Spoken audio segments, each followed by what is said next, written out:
Magandang hapon mga kahuan. Sa paglubog ng araw, habang unti-unting dumidilim at pinapalamig ng dapit hapon ang ating kapaligiran, narito na naman ang weather ni Juan upang magbigay ng pinakahuling balita tungkol sa ating panahon. So sit back, relax at panoorin ang ating pinaka-latest na weather update.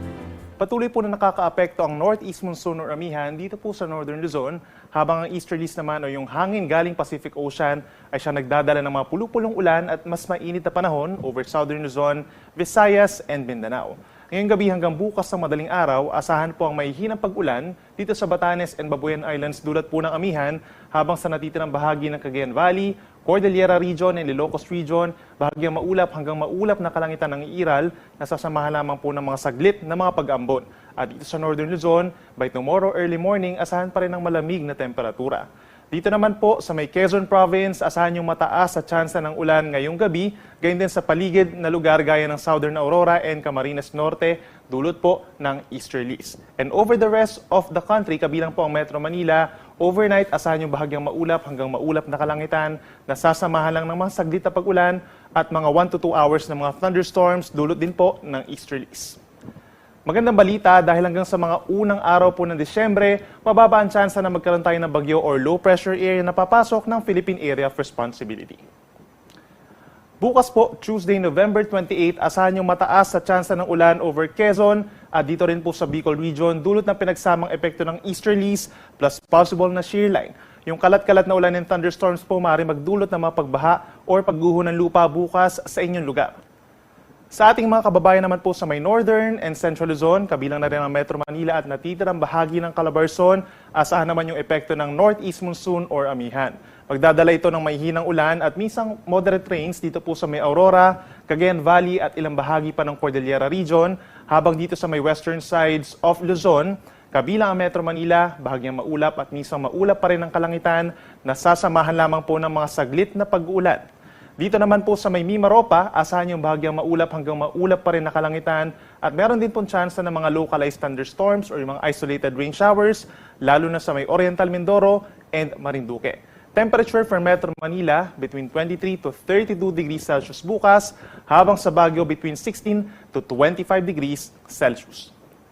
Sa ating mga kababayan po sa may Northern Samar, Eastern Samar and Samar, uulanin po sila bukas dahil sa epekto ng easterlies o yung hangin galing Pacific Ocean. May mga kalat-kalat na ulan and thunderstorms po doon na posible magdulot ng mga pagbaha or pagguho ng lupa. Dito naman po sa natitirang bahagi ng Visayas, halos katulad pa rin ng weather conditions as today, bahagyang maulap at minsan maulap ang kalangitan, nasasamahan lamang po ng mga saglit na pag-uulan, dulot pa rin ng easterlies. At sa ating mga kababayan po sa Mindanao, maraming lugar po magiging maaraw dahil po doon sa easterlies at sasamahan lamang ito ng mga localized thunderstorms na nagtatagal lamang po ng 1 hanggang 2 oras, lalo na dito sa may silangang parte over Caraga Region and Davao Region. Sa ngayon po, meron pa rin tayong gale warning epekto ng northeast monsoon hanggang 4.5 meters or nasa 1.5 palapag po ng gusaling taas sa mga alon dito po sa may Batanes, Ilocos Norte, at hilagang baybayin po ng Cagayan, kabilang na ang Babuyan Islands. Delikado pa rin ang mga pag-alon na ito, lalo na sa mga small sea vessels. And in the coming days po, makakaranas pa rin ng gale warning ang malaking baybayin po ng Northern Luzon dahil sa pagbabalik po ng northeast or sa paglakas po ng northeast monsoon sa mga susunod na araw and possible po hanggang sa mga unang araw ng Disyembre.